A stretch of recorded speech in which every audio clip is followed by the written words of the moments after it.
UFC Fight Night, Jared Cannonier versus Gregory Rodrigues.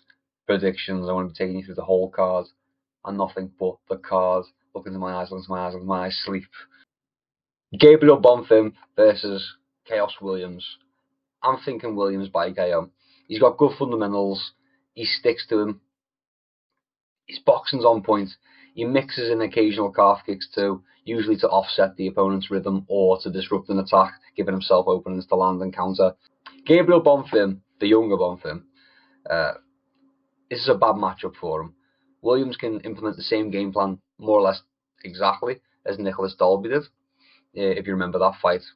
Bonfim has no power backing up. He also can't really shoot a takedown while he's moving backwards. It's hard to do anyway for anyone, but he can't shoot a takedown while moving backwards either.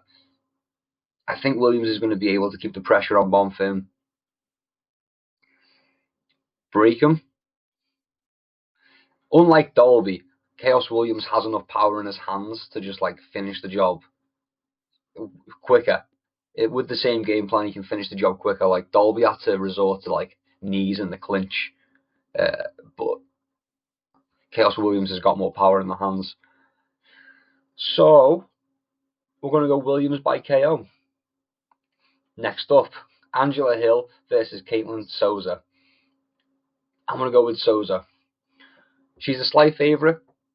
I'm thinking Hill's a little over the hill. Funny.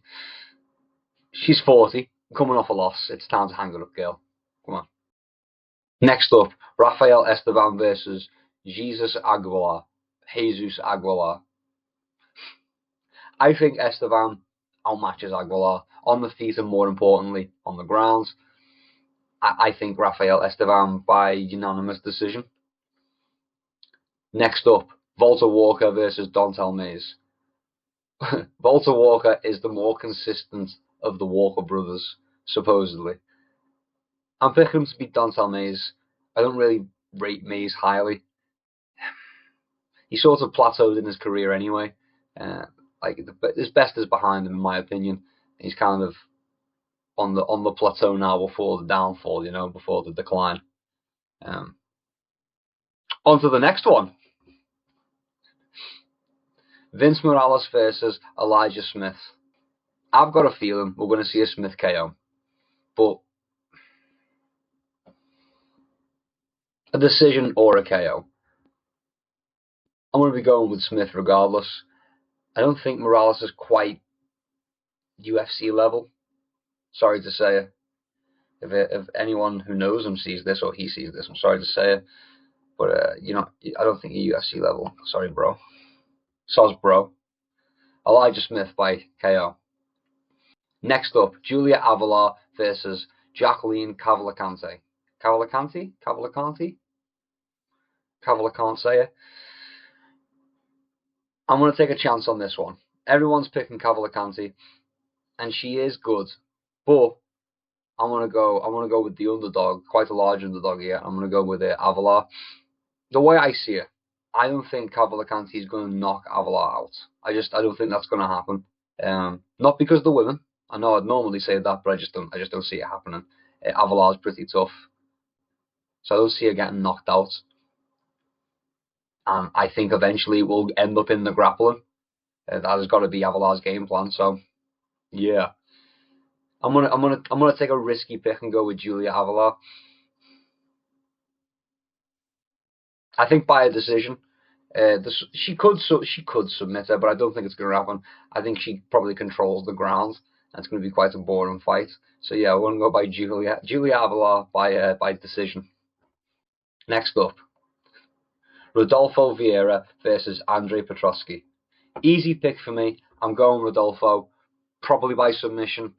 No one can ever pick Petroski again anyway after he knocked himself out on Jacob Malkoun's hip, even if he has had some minor success since. You just can't pick him. That right there, that shatters all confidence in anyone. Going for a takedown and knocking yourself out on the guy's hip. It's not a good look. No one can forget. I can't forget it. I can never pick him again. Next up, Edmund Shabazian versus Dylan Budka. An easy pick for me. Shabazian is a finished or be finished finish or be finished kind of fighter. I think he walks through Budka, so Shabazi and KO. This is kind of a quick fire round again. Next up, Ismail Bonfim versus Nazim Sajikov. Nailed it. First try. I want to pick Bonfim, but there's a serious possibility that Nazim could submit him. Nazim's striking's not quite on the same level as Bonfim's, but I think he's got enough to kind of keep himself in there and hopefully get himself into a grappling exchange, which is where I think he can take over. Now, Bonfim isn't like a novice on the ground, but I think that's Nazim's best course to victory. All the same, I am still going to have to pick Bonfim. I'm going to pick Bonfim, hopefully by TKO, but it's going to be a decision. But we're hoping for the KO. The KO is there, but we're probably going to see a decision. Not going to lie. Next up, the co-main event: Calvin Kattar versus Yusuf Zalal. I'm picking Zalal. Personally, I think he's on juice. I'm not even joking about that. Listen to this. Right, Zalal joins the UFC in 2020. He goes on a 3-fight win streak by decision. Pretty decent. Then he goes on a 3-fight losing streak by decision. Not so decent. Then he draws with Damon Blackshear. Not so decent. He gets cut from the UFC / leaves the UFC. Ends up on a smaller organization, a smaller, less regulated organization. Fights his way back to the UFC. Then demolishes his next 3 opponents like inside 2 rounds. All of them.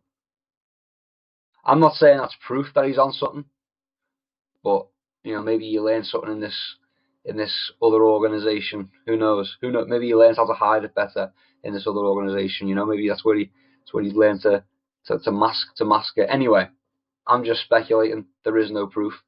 However, it does influence my pick. So yeah, we're gonna go Yusuf Zalal. Look, Calvin Kattar's dropped 3 in a row to decent guys, but I do think he's done. So we're gonna go Yusuf Zalal. We're going to go Yusuf Zalal, probably by a TKO, to be honest. KO, TKO. Finally, the main event. The moment you've all been waiting for. Jared Cannonier versus Gregory Rodrigues. Look, I'm picking Rodrigues. But Cannonier is a freak of nature in a complimentary sort of way. He's getting on a bit in age, but he's still in there with some top guys, and he's still competing, and he's still looking good. Sure, he did get knocked out by Imavov, yeah, but he's still in there with top guys. Imavov's a top guy, so he's still in there with some top guys, and he's still putting on shows. Rodrigues is just a turtle-shaped monster, a master Uruguay in shape, if you will. So I'm going to go Rodrigues by KO. Thank you very much for watching. If you watched all the way until the end, special thank you. Don't forget to like the video, subscribe for more. Until next time, keep your chin down and keep swinging. Peace and love. I'll see you around.